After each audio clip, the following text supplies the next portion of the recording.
Hey guys, how's it going? Kripparrian here. Today I want to talk about the nerfs that have been announced in Hearthstone recently. And yes, I may have done this video a couple of days ago, but I wanted to basically cover a side of this that I rarely go over because it seems like some people are fairly interested in it. Normally when I talk about the nerfs and how I see them, I talk about them in the perspective of the average Hearthstone player because I think that's what really matters. But there's a distinction to where there's a decent amount of understanding from Blizzard's, grand scheme of things that I guess is also pretty important. And I thought I'd give you guys the contrast, and perhaps you like that type of video as well. So overall, the nerfs were fairly interesting in the fact they didn't exactly completely destroy Druid as nerfs typically do when there's a dominant deck, and they affected some other cards that we didn't really originally see as problems. But, even with that, there is some more understanding to be had. So first off, with the Innervate nerf, Innervate went from giving you 2 mana to 1 mana. And I think Blizzard wanted to keep the card as is. I know Blizzard talked about the design behind each change, but I have a pretty good feeling someone else, rather than the balancing team, did the write-up just for the hell of it, because it didn't, as you'll see, it didn't really make too much sense. Innervate, it was a pretty big problem card, more so than I had understood. Since the nerfs had been announced, people often talked about how there are a few cards that are in just about every single deck they can be placed in. And Innervate was second on that list. It was in the high 90s, I believe, that Innervate was in Druid decks. And when you have a card that is in, that many decks, I think it is pretty appropriate to target it with a nerf, because you want to be able to change the game with each expansion if you're Blizzard, and cards like that prevent you from doing so. Now, there's certainly a lot of different problems with Druid they could have tackled. Tackling Innervate, I think, is not necessarily a wrong one. The popular side of thing is people still wanted to play Innervate because it was largely a problem when you play Innervate in the very early game. So one of my suggestions to make Innervate like 4 mana and granting you 6, would kind of be pretty cool for late game decks. It wouldn't really hurt that type, but it would break down a lot of the other Druid decks. So that's why people were a bit disappointed, but I think Blizzard's end, they just don't want to deal with this card anymore.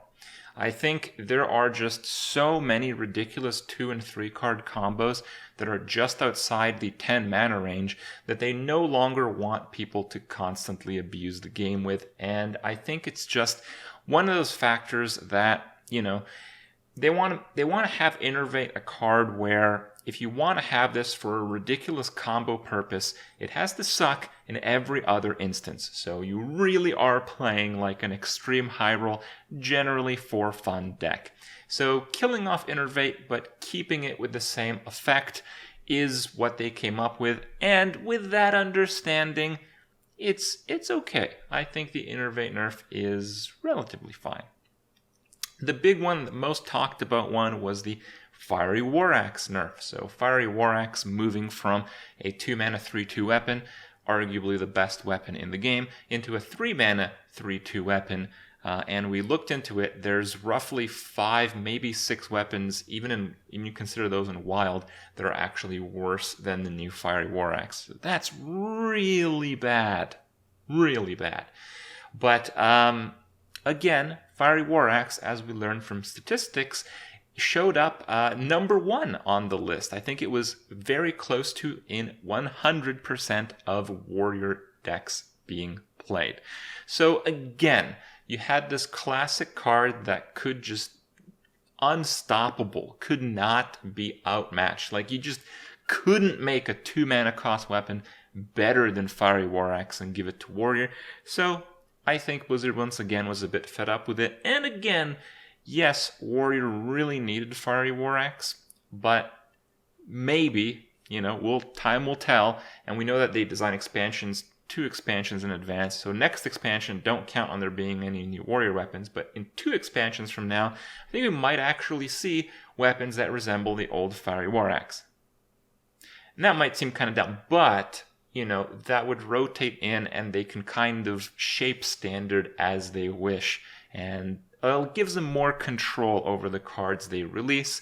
And fine, warriors might be a bit more varied, though warrior has already been a class capable of just about everything. So bit of a mixed one there. I understand the frustration in the community, and I think a lot of that frustration came from their explanation. They said they made Fiery War Axe a 3-mana 3/2 weapon rather than a 2-mana 2/2 weapon because people find it less disruptive when the card itself, the attack of the weapon, isn't changed. When the mana cost is changed, that's fine.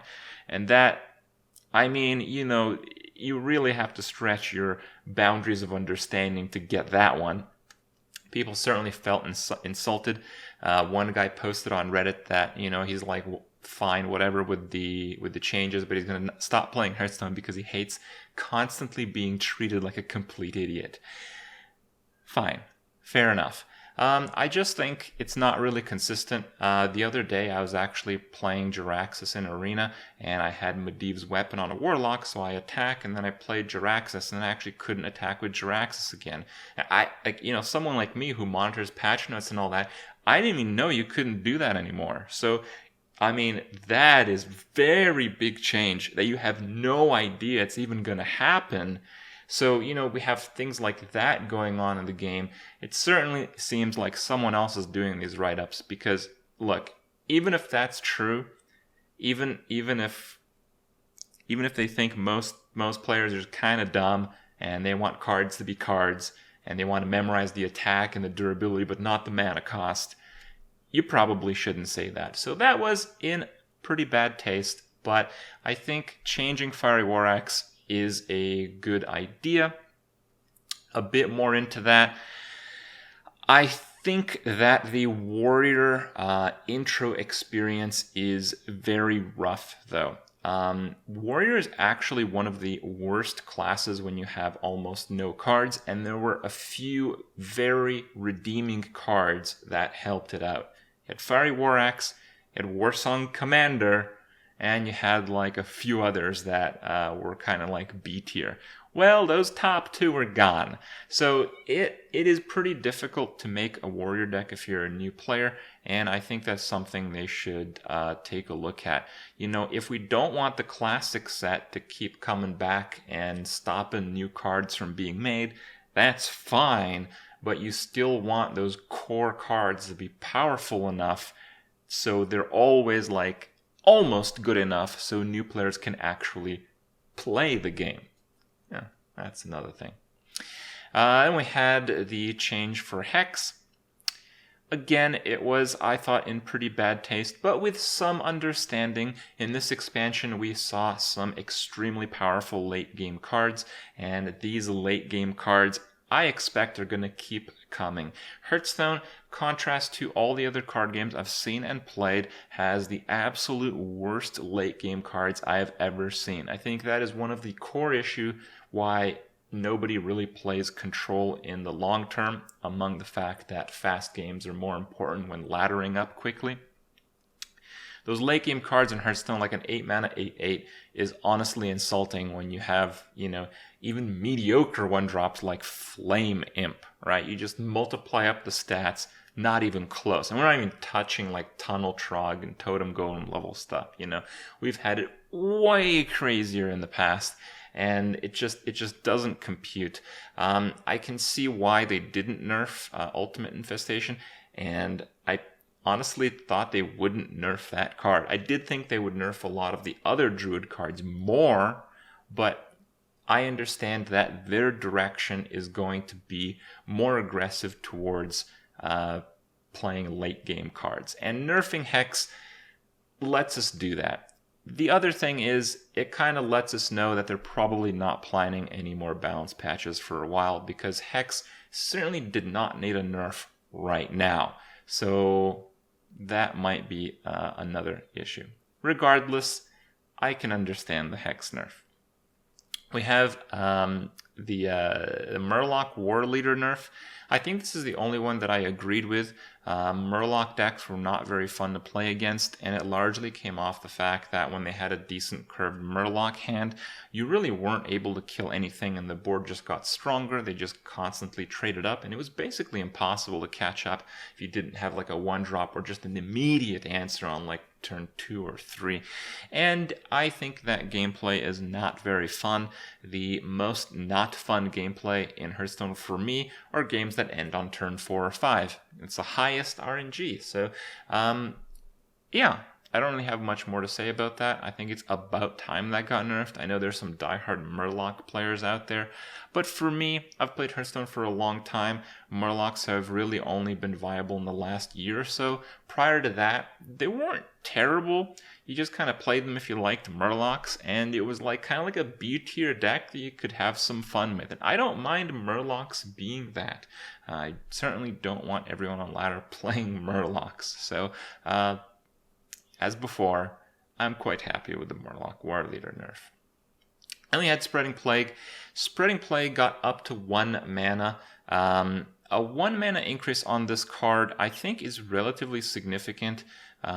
In addition to the change for Innervate. The change for Innervate makes it so Innervate is not quite on the top tier power level, so a lot of druids won't play Innervate at all. Actually, there's some chance no druid will play Innervate at all. So if you couple that with this change, I think aggro decks are actually going to have a decent opportunity to blast out Jade druids before they get going. And the only issue with that is the other aggro decks might actually struggle against some of the other control decks now, while Jade Druid probably also struggle against those control decks. The meta that they set up is, in my opinion, still a bit of a gamble. This is kind of my closing thoughts on the last one, but I think it's pretty important. There's a good chance that their changes are going to work out, but it seems like from the changes that they made, they don't really have much of a plan to come up with another set of changes anytime in the near future. There's some chance that the other control decks will outpace Jade Druid, and there's going to be a fairly balanced meta with a few different control decks at the top. And if Druid is one of them, I think that's totally fine. But I do see it as a gamble. There's certainly many ways to kill off Jade Druid and Druid as a whole, and I don't think a lot of people would have minded that. I think the core experience that I try to represent in my initial reviews, not so much of an understanding one as this one, is that players want a different, new, and fresh experience as often as possible when they play Hearthstone. Hearthstone is capable of so many amazing things, but when people queue up ladder and face the same deck again and again, it doesn't matter what the deck is, they're just not having fun at that point. So there is that. And another point that I found pretty interesting, a few other people mentioned that the reason they haven't made any card changes yet is because of the tournament structure, because they have ongoing tournaments and they want to keep the tournaments legitimate, so they don't want to make changes until the bigger tournaments are resolved.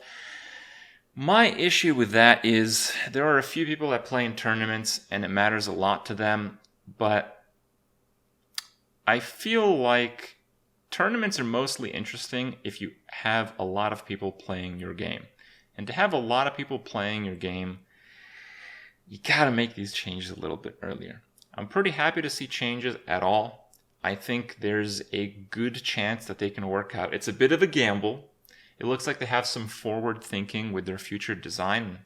I can appreciate that, I guess, though I think some newer players, some more frustrated players will not appreciate that. But these really needed to happen sooner. So that's my take, full length. Hope you guys enjoy it.